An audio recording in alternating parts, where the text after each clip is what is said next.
ఉపాధ్యాయులకి శుభ మధ్యాహ్నం.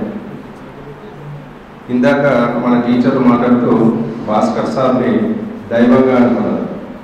ఎస్, మీకు పొద్దు నుంచి నేర్పించినటువంటి మెలకులకే మిమ్మల్ని మీరు సార్ని దైవంగా అనుకున్నప్పుడు దాదాపు ఒక 5 నుంచి 10-15 సంవత్సరాలు మీరు ఆ వృత్తిలో ఉంటూ పిల్లలకి కూర్చోవడం ఎలాగా,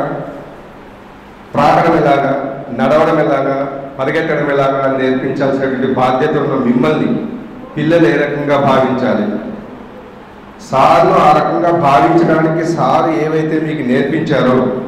మనలో ఆ నైపుణ్యాలను కూడా పెంపొందించుకొని తూచా తప్పకుండా ప్రతిదీ కూడా అదే మార్గంలో వాటికి ఇంకా మీకు తెలిసినటువంటి కొన్ని నైపుణ్యాలని జోడిస్తూ ఖచ్చితంగా వాళ్ళకి నేర్పించి, ఇందాక పెద్దలందరూ మాట్లాడినట్టుగా ఎక్కడున్నా అది మన స్కూలే, ఆ పిల్లలందరూ మన పిల్లలే కాబట్టి ఖచ్చితంగా అది నిర్వహిస్తారని చెప్పేసి ఆశిస్తూ